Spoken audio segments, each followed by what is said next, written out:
नमस्कार, मी Ranjana. Home cook Ranjana channel वरती आपल्या सर्वांचं पुन्हा एकदा मनापासून स्वागत आहे.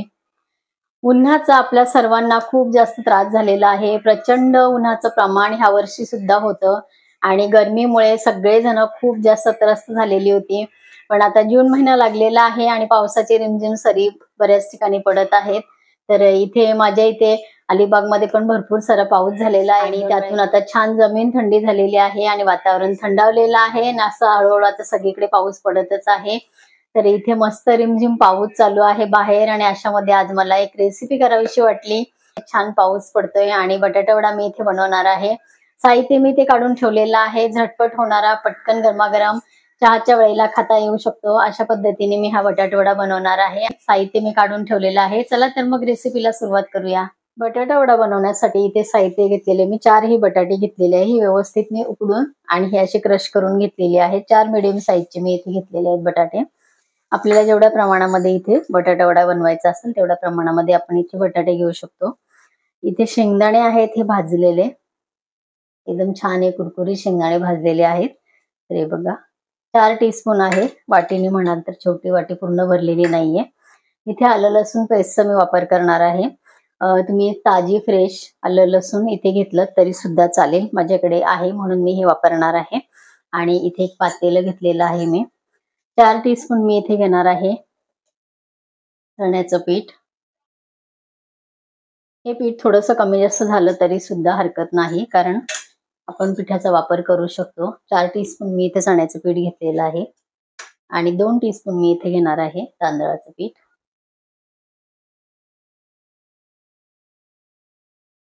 हे शेंगदाणे मला इथे जाडसर कुटून घ्यायचे आहेत खलबत्त्यामध्ये.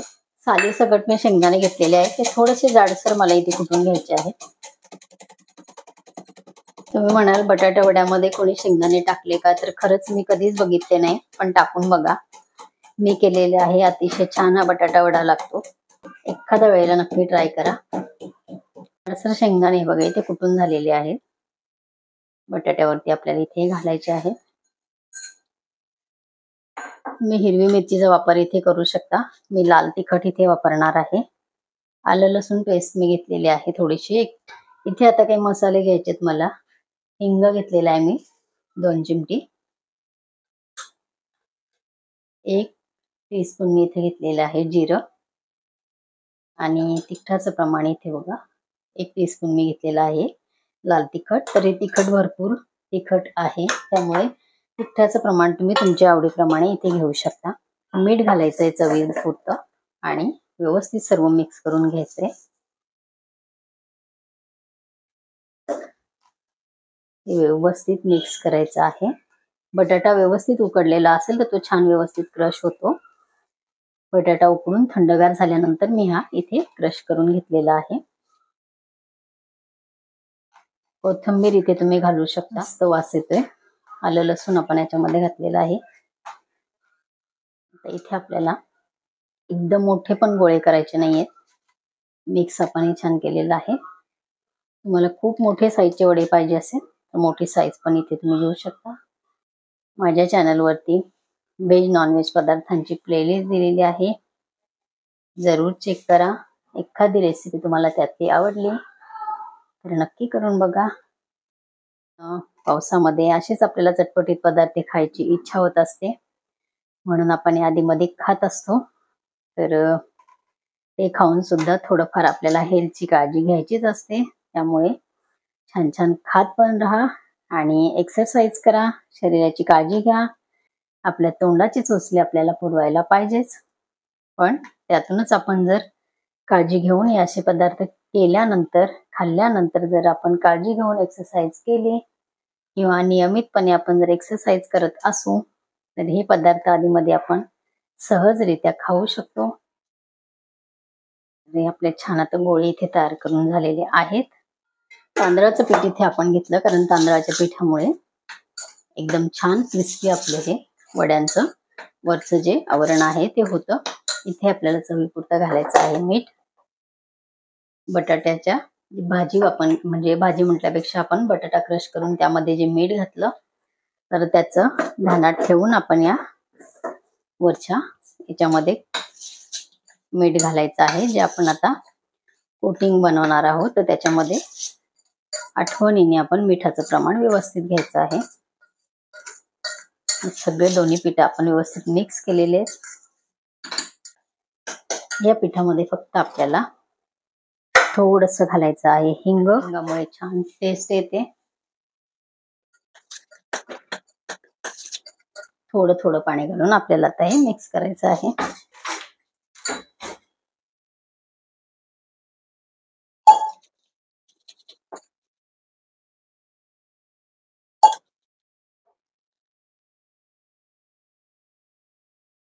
आपण सोडा वगैरे इथे घातलेला नाहीये. सोड्याच्या ऐवजी आपण पुढे एक पदार्थ इथे ऍड करणार आहे, ज्यामुळे आपले बटाटवडे खूप छान होतात. ही अशी कन्सिस्टन्सी हवी, याच्यापेक्षा पातळ पण नको आणि ह्याच्यापेक्षा जाड पण आपल्याला नकोय. तर इथे आपले व्यवस्थित आपले पीठ भिजवून तयार झालेलं आहे. इथे मी कढई ठेवलेली आहे, तेल गरम करता आपण इथे ठेवलेलं आहे. आपलं इथं कडकडीत गरम झालेलं आहे. पीठ पण आपले इथे तयार आहे.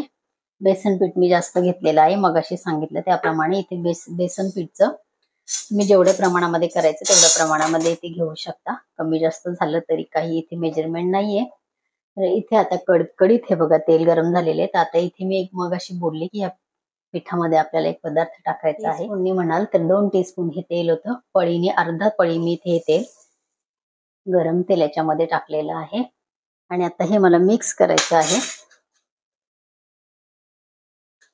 तेल आपलं इथे छान गरम झालेलं आहे कढईमधलं. वडे आपल्याला आता इथे सोडायचे आहेत. तेल मिक्स झालेले आहे.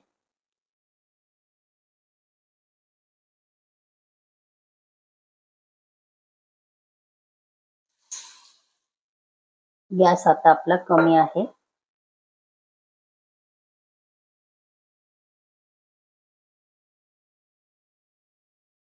खाताना हा बटाटवडा खूप छान लागतो.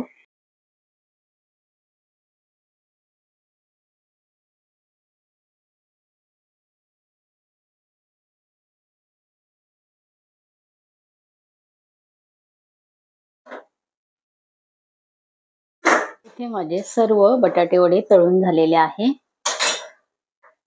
बटाटे वडे बघा एकदम छान कलर पण आलेला आहे. तेलकट कुठेच दिसत नाहीये आणि टेस्ट एकदम छान आहेच. नक्की करून बघा. बटाट्या वड्यामध्ये जाडसर कुटलेले शेंगदाणे घालून बघा, अतिशय छान हे वडे होतात. तर इथे आपले बटाटे वडे संपूर्ण तयार झालेले आहेत. चला तर आपले इथे गरमागरम वडे तयार आहेत आणि मस्त गरमागरम हा इथे तयार आहे. आजची रेसिपी तुम्हाला कशी वाटली कमेंट करा. रेसिपी आवडली असेल तर मित्र परिवारांमध्ये शेअर करा. माझ्या चॅनलवरती नवीन असाल तर होम कुक रंजना चॅनलला सबस्क्राईब करा. माझ्या चॅनलवरती व्हेज नॉनव्हेज पदार्थांची प्लेलिस्ट दिलेली आहे. त्यापैकी एखादी रेसिपी तुम्हाला आवडली तर जरूर करून बघा. आजची रेसिपी कशी वाटली कमेंट करा आणि परत अशीच एक छानशी रेसिपी घेऊन आपण भेटणार आहोत. तोपर्यंत बाय बाय.